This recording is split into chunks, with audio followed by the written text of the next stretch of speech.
The woman who sheriff's investigators say is responsible for the death of a man from out of state is out of jail tonight. One man is recovering from his injuries tonight and another is behind bars. Plenty of positive things about Officer Tim Huffman.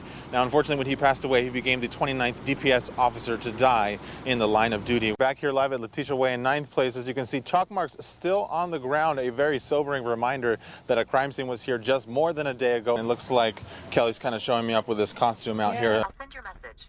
You know, modern technology has really made the life of a cell phone user so much easier these days. The pills like these stay out of your water and out of the wrong hands.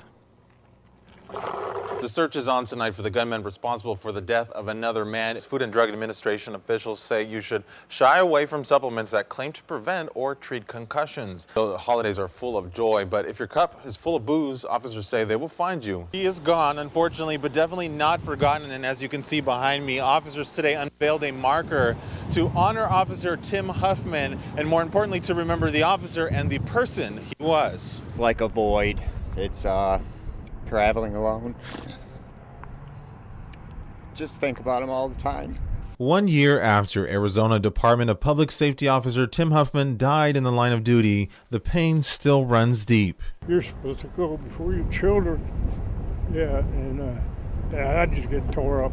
At a ceremony Tuesday, officers unveiled a marker honoring the fallen officer for his sacrifice. Well, I think the family's overjoyed that nobody's forgetting. And just by the people that showed up today, the outpouring of gratitude and remembering. The family is grateful for the support, but they say nothing can replace a caring and loving man. Me and Tim talked a lot at night, and so it strikes me hard now that I can't call him up and talk to him at night. He was a fun-loving, caring person that his whole life was dedicated to helping others. May 6, 2013, Officer Huffman was at the scene of a crash on Interstate 8. The driver of a semi, allegedly on his phone, crashed into the scene, killing Huffman. President of the Arizona Highway Patrol Association, Sergeant Jimmy Chavez, worked with Officer Huffman. He says he was playful but hardworking. Tim had that kind of sense of humor and kind of a big teddy bear kind of guy, but he absolutely loved this job. He says distracted driving is never worth it. That phone call, that text message, that email is not important. It is not more important than making sure that you don't take somebody else's life or your own life. Order! 1 year later, the family continues to heal, now knowing Yuma will never forget. It means the world to me. It's that my brother will always be remembered. I hope that I can be as good a person as him. Plenty of positive things about Officer Tim Huffman. Now, unfortunately, when he passed away, he became the 29th DPS officer to die in the line of duty. We're live at DPS headquarters in Yuma. I'm NICO Santos, News 11. Hello? According to the Federal Trade Commission, thousands lose money through telephone scams each year in the U.S. Yuma resident Tara Newton could have been the next victim. It just said your account has been deactivated and it's an emergency to reactivate it. Like, that's a little weird. Sunday afternoon, Tara said she got a call from a number with a Florida area code. When Tara got the phone call, she was already suspicious that it was a scam, but just to make sure, she decided to dial the number, and this is what she got. The number you have dialed is not in service. My husband was like, no, it's a scam.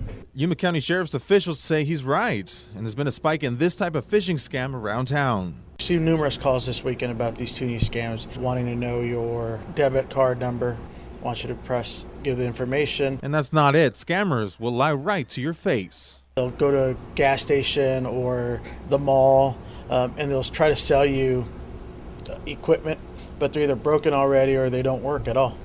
The phishing scam is generally an automated call to your cell phone that asks you to reactivate your account by pressing 1. You then have to enter your debit card information, including the PIN number, expiration date, and security number on the back. That's all anyone needs to spend your money. This is she. Tara didn't fall for it, but she learned an important lesson nonetheless. If you get a call from a phone number you don't recognize, just don't answer it. It's really shady. And don't ever give your credit card number out. And if it's Wells Fargo or somebody else, tell them you'll call them back.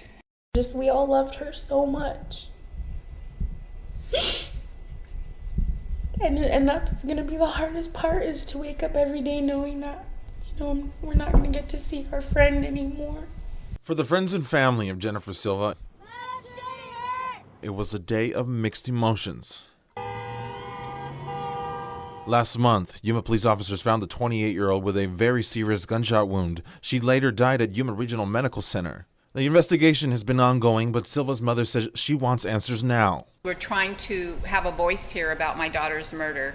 I mean, it has been over a month and I can't bring her home because we have no police report, we have no autopsy. YPD officials say they questioned and released all people of interest in this case, but Jennifer's mom says one person they questioned should be behind bars. The shooter is a convicted felon who has no rights to bear arms, and she was not arrested that night.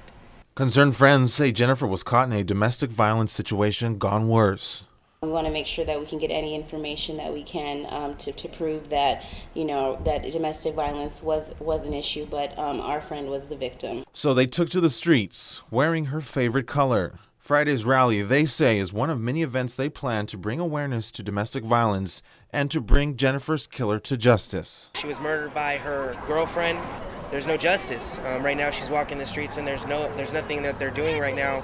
She was a really good friend. More than just a co-worker. I know that she's looking down on us. And she knows that we're trying to get justice for her.